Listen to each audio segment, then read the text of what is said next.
So Kaylee was bringing up how she has littles in her classroom, and a lot of times they don't know how long to wash their hands for, or when, or to make sure that they're washing it for as long as they're supposed to. So our solution for this was with using one of the lever sinks is what we based it off of. When they turn the water on, it will play a song for about 24 seconds is how long our clip is. And then at the end, it will tell them they're done. If they turn off the water before the song is finished, the music will just cut off so they know they didn't finish washing their hands on time. Eventually, we're hoping to add in something that will yell at them if they turn the water off. But That's what the meowing was? That was not what the meowing was. Sorry about that. But yeah, okay, so we'll try it out. So we made this kind of like a curve because the sinks that are like this, you can rotate for heat or hot or cold water. We couldn't make a ball joint in an hour, so. Yeah. So, okay, so as it turns the water on, our song plays. Once they turn it off, the song's gonna stop. That was kind of what we struggled with, getting the sound to stop if they turn the water off, right? Because all they needed to do was make that quick connection to start the song.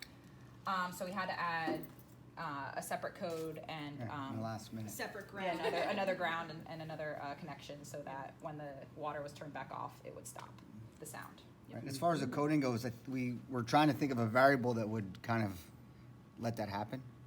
Although I don't think we have enough time to kind of figure that out.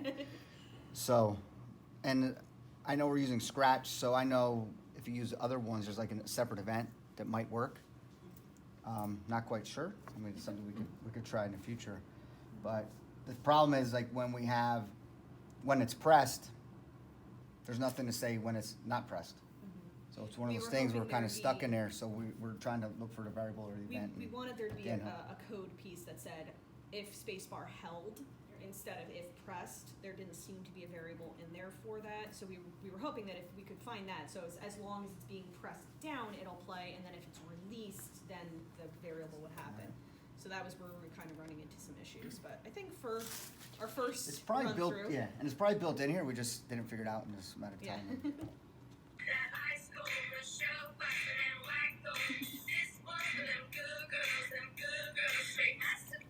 Time's up. Turn off the water.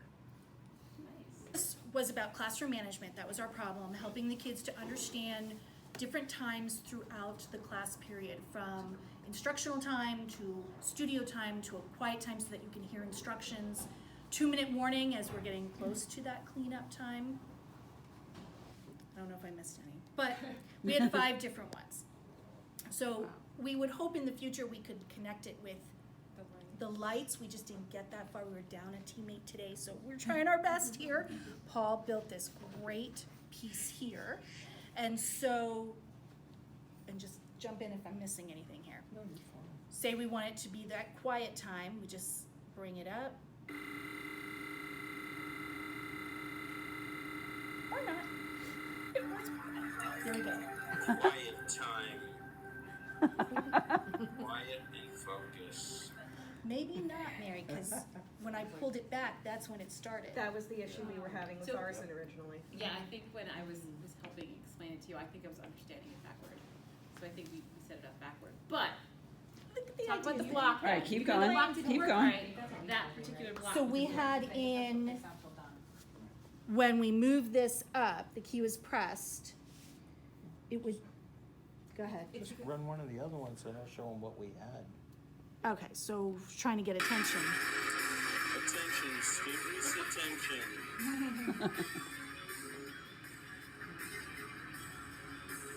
And that's the problem we had, It would just keep going until it ended. So that's what we were trying to do at the very end, was figure out how to stop it.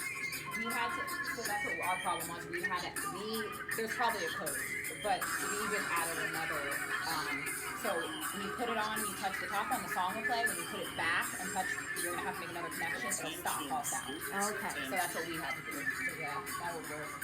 There's probably more than one way to solve There's it. probably more. Definitely. Okay. We were just gonna shorter clip too, like for example. Shorter clip. It's surprising there's not a timing command on your recordings that you can set it to play like 8 seconds, 10 seconds, 12. It should There be probably something. is. We just haven't learned it yet. Right, it's cleanup time. 2 minutes to the end of the class period. Good job today. Let's swear. positive, Paul. There's also a stop button on the thing if you want to stop it early.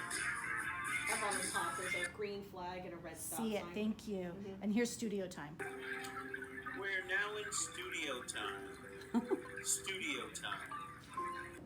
You need a better voice. Our boom box and the color buttons coordinate with the colors on the screen. Do you want to hold this up? And so this musical boombox here, when you, our problem was that we wanted a way for kids to have a fun, musical way to self-assess and close out a lesson, because sometimes we're rushing for exit tickets or just ending and bye.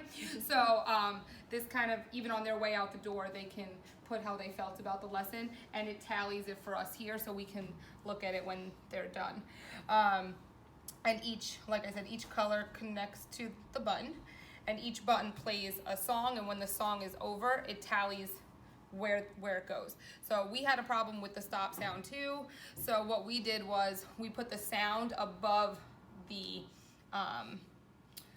data, so that way the sound would play first, so it's like fun music, and then they walk away, and when the sound stops, that's when it tallies, and then the code stops. So we use 4 different sprites, so each code would stop. Yeah. So here we go. If it's going to work now. It's worked this whole time. It did work. Oh, but because I keep moving it, and that's not helpful, right?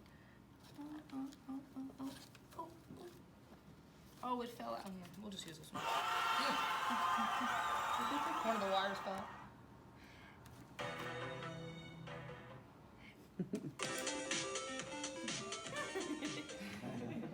And then this one works, but the wire fell out.